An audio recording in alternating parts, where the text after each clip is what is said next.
What's up, guys, and welcome to the Jack's official Yu-Gi-Oh page. And today we're going to be talking about the top 5 side cards for the February 2018 format. We're following up for YCS Atlanta, which happened last week, and we're going into the weekend with YCS Bochum coming up. It's a big European event.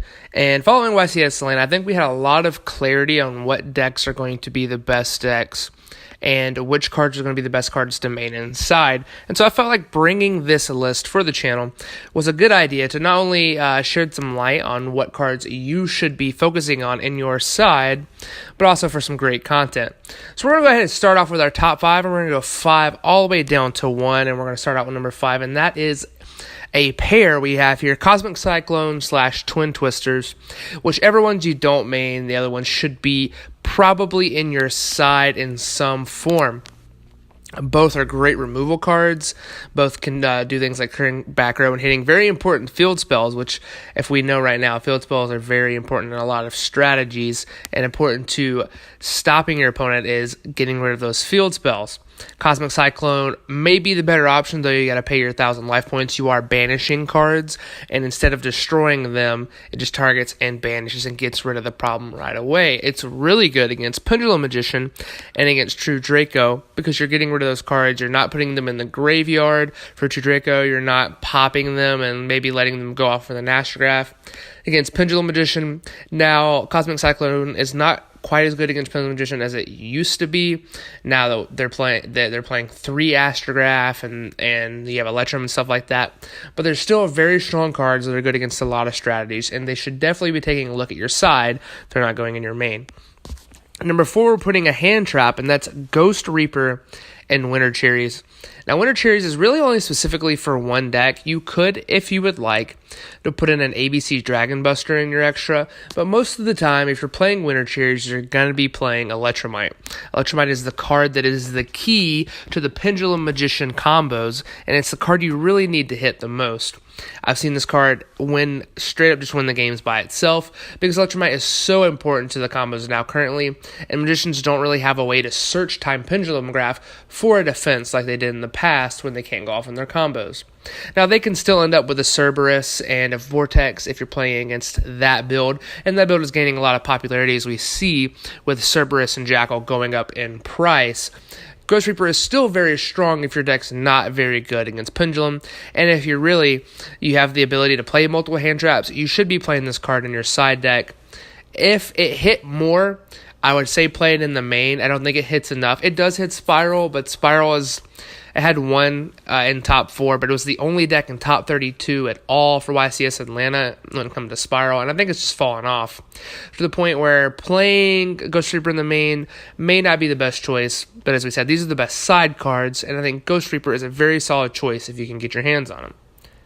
Number 3 is going to be something that has a lot of utility, and it's also a dual pick, and we put the Kaiju package as well as Raw Sphere Mode.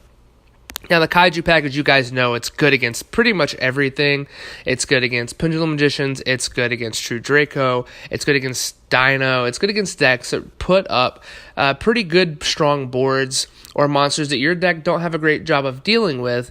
And they're very important to a lot of decks, namely Trickstars, for dealing with those boss monsters. While Spear Mode might be one of the strongest cards going second against Pendulum Magicians. It's very underrated right now. It does require your opponent to have 3 monsters, but I don't think that really matters when it comes down to the fact that they're putting up 3 negates, and having the ability to clear all 3 of those negates for just the cost of your normal summon is pretty strong. So if you're maybe playing the Pendulum Mirror, or if you're playing a deck that can deal without having its normal summon, or can set itself up with a second normal summon, aka decks that play Brilliant Fusion, you can play Sphere Mode and out all of those negates that you're worried about with just one card, which is pretty powerful, I would say. Like I said, the restriction of having to have 3 cards does hold it back a tiny bit, and that's why the Kaiju package probably has a little more utility, but I do think they're both on a pretty similar level, and a pretty similar level of importance in this coming up format, where Pendulum Magicians have obviously taken the role of best deck. Now we're about to move into a card that I felt like could fight for number 1, and I did want to put it at 1, but the fact that it is a little bit slower and it's not as good against certain decks in Master Rule 4 format made me hesitate at putting it at 1, but it is the card that's probably the best going first against Pendulum Magician, and that is Dimensional Barrier. This card is excellent. It's very good. And playing in YCS Atlanta, I was playing against a Pendulum player, and I was going second to game 3, and I had a feeling that he may make me go first if he was playing evenlies and stuff, because I did side in all my go second stuff, but I left the D barriers in, and he said, all right, go ahead and go first. And I actually drew it, and it actually outright just won me the game because it's that powerful. A lot of times they just have to pass or set a body. There's not a lot they can do if you debarrier them, and it does have some utility going second if you can open with other cards to out boards or have hand traps to stop them from making their boards in the first place. So this card's very important. And I did say it didn't hit a ton of decks, but it does hit ABC, which I think is going to have a bit of a renaissance if you want to talk about decks that are going to come back to a degree. ABC is one to look out for. It's making a little bit of a splash in the regional scene. I could see it doing more. It did have one deck in top 32.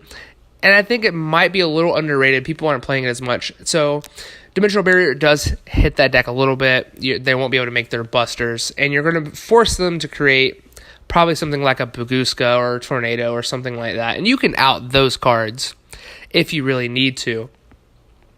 Now, before we go on to number 1, we're going to be talking about some honorable mentions. And real quick, those 4 include Anti-Spell Fragrance, Magical Springs, Droll and Lockbird, and Mind Crush. These are all great picks for your side, cards that you should definitely consider, but maybe aren't quite as good or have the same utility as the cards we've put on the list currently. But if you can't get your hands on the cards that we've talked about already, or the card that's at number 1 for us, these cards are great choices, or could be a great utility in your deck if you can't play the other versions that we've listed. Now, guys, moving on to number 1, the card, the numero uno for your side deck, that's going to be Evenly Matched.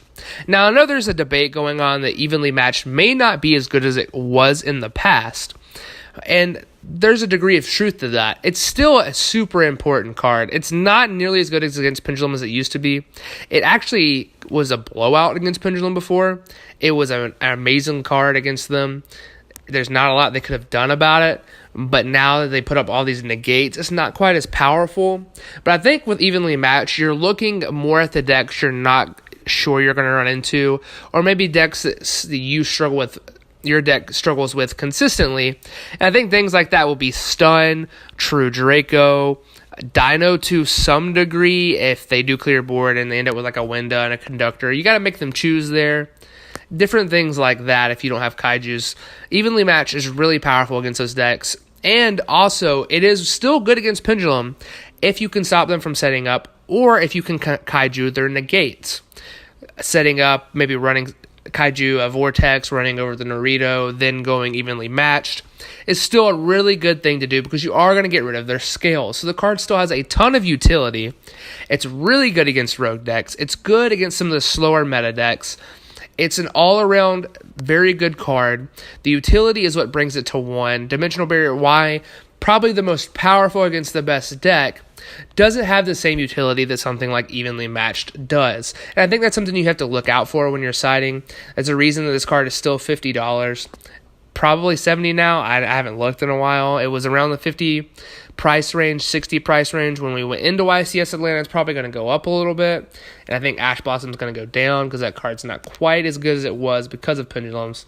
But we will see coming out of YCS Bochum. We'll even talk about maybe the decks following YCS Bochum. I'll make a top 5 decks of the February 2018 format. February, the month will be ending, and we'll be able to see with 2 YCSs under our belt what decks really are the best contenders. Thanks for listening, guys. Come back to JYC Official so you guys can get some more awesome Yu-Gi-Oh content, and I will see you guys next time on JYC.